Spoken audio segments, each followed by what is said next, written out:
ಉಪಚಿತ ನವಶಕ್ತಿ. ಆ ಪರಮಾತ್ಮನಿಗೆ 9 ತನ್ನದೇ ಆದ ನಿರ್ಮಲ ಉತ್ಕರ್ಷಿಣಿ ಜ್ಞಾನ ಕ್ರಿಯಾ ಯೋಗ ಪೃಥ್ವಿ ಸತ್ಯ ಈಶಾನ ಅನ್ನುವಂತಹ ರೂಪಗಳಿವೆ. ಹಾಗೆ ಮಹಾಲಕ್ಷ್ಮಿ ರೂಪಗಳು ಇವೆ. ಅವುಗಳೆಲ್ಲವೂ ಗುಣಗಳಿಂದ ತುಂಬಿಕೊಂಡ ರೂಪಗಳು. ಗುಣಹೀನಳಾದ ಹೆಂಡತಿ ಪರಮಾತ್ಮನಿಗಿಲ್ಲ. ಪರಮಾತ್ಮನ ಹೆಂಡತಿರು ವಿಮಲ ಉತ್ಕರ್ಷಿಣಿ ಜ್ಞಾನ ಕ್ರಿಯಾ ಯೋಗ ಸತ್ಯ ಪೃಥ್ವಿ ಸತ್ಯ ಈಶಾನ ಇವರೆಲ್ಲರೂ ಉಪಚಿತ ನವಶಕ್ತಿ. ಗುಣಗಳಿಂದ ತುಂಬಿದ ಆ ಪರಮಾತ್ಮನ ಒಡವೆಯರು. ಅಂತಹ ನವಶಕ್ತಿಗಳಿಂದ ಪರಮಾತ್ಮ ಯಾವಾಗಲೂ ಕಂಗೊಳಿಸುವವ, ಅವರಿಂದ ಸೇವೆಯನ್ನು ಸ್ವೀಕಾರ ಮಾಡುವ, ಛತ್ರ ಚಾಮರಾದಿಗಳಿಂದ ಆರಾಧಿತನಾದಂತಹ ಭಗವಂತ.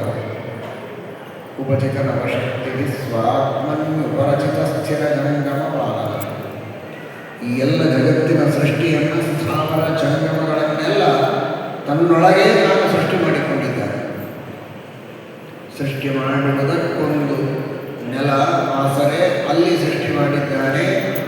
ಆ ಆಶ್ರಯವನ್ನು ಪಡೆದು ಸ್ವಾತಂತ್ರ್ಯವನ್ನು ಚಿಂತನೆ ಮಾಡಬೇಡಿ. ಸ್ವಾತ್ಮನ ಸ್ವಯಂ ಪ್ರತಿಷ್ಠಿತ, ಅವನು ಸ್ವಾಧಾರ.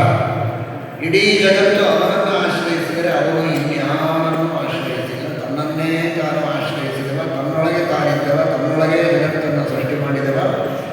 ಇಂದು ನಾವು ನೀವು ಎಲ್ಲರೂ ಕುಳಿತದ್ದು ಅವನಲ್ಲಿಯೇ. ಒಂದೇ ಒಂದು, ನಾನು ನೆಲದ ಮೇಲೆ ಕುಳಿತಿದ್ದೇನೆ, ಒಂದು ಮಂಚದ ಮೇಲೆ ಕುಳಿತಿದ್ದೇನೆ, ಒಂದು ಬಟ್ಟೆಯ ಮೇಲೆ ಕುಳಿತಿದ್ದೇನೆ ಅಂತ ಅನುಸಂಧಾನ ಮಾಡಿಕೊಂಡು ದೇವರ ಮೇಲೆ ಕುಳಿತಿದ್ದೇನೆ ಅನುಸಂಧಾನ ಮಾತ್ರ ನಮಗಿಲ್ಲ. ಆದರೆ ನಾವು ಕುಳಿತದ್ದು ದೇವರ ಮೇಲೇನೆ. ನಚಮತ್ಸ್ಥಾನಿ ಭೂತಾನಿ,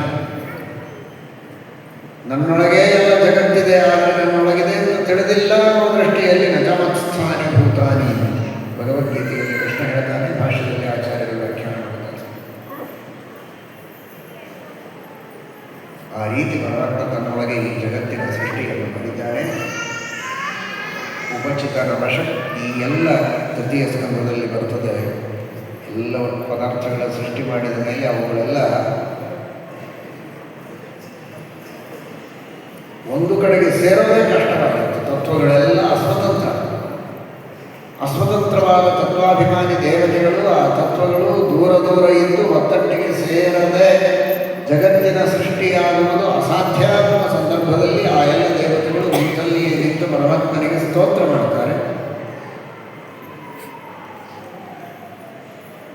ಆಗ ಭಗವಂತ ಅವುಗಳೆಲ್ಲವನ್ನು ಒಂದು ಕಡೆಗೆ ಸೇರುವಂತೆ ಮಾಡ್ತಾನೆ. ಮೊದಲು ಸೇರಿ ಆಮೇಲೆ ಅವುಗಳಿಂದ ಸೃಷ್ಟಿಯನ್ನು ಮಾಡ್ತಾನೆ. ಸೇರಿಸಿ ಆ ದೃಷ್ಟಿಯಲ್ಲಿಯೂ ಉಪಚಿತ ನವಶಕ್ತಿ, ಅವುಗಳನ್ನು ತುಂಬುತ್ತಾನೆ, ಉಪಚಯಗೊಳಿಸ್ತಾನೆ ಅಂತ ಒಂದರ್ಥ. ಆದರೆ ಒಂದು ಕಡೆಗೆ ಸೇರಿಸ್ತಾನೆ, ಸಂಗ್ರಹ ಮಾಡ್ತಾನೆ. ಅವುಗಳ ಉಪಚಯ, ಪುಷ್ಪಗಳ ಅವಚಯ ಇದ್ದಾಗಿ ಇವುಗಳ ಉಪಚಯ ಅಂದರೆ ಒಂದರ್ಥದೊಳಗೆ ಅವಚಯ.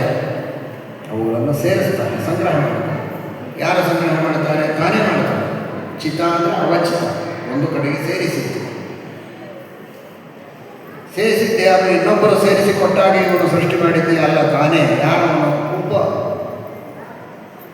ಹೂ ಅಂದರೆ ರುದ್ರದೇವರು, ಅವರನ್ನು ಪಾಲನೆ ಮಾಡುವಂತಹ ಪರಮಾತ್ಮ ಅವನೇ ಉಪ.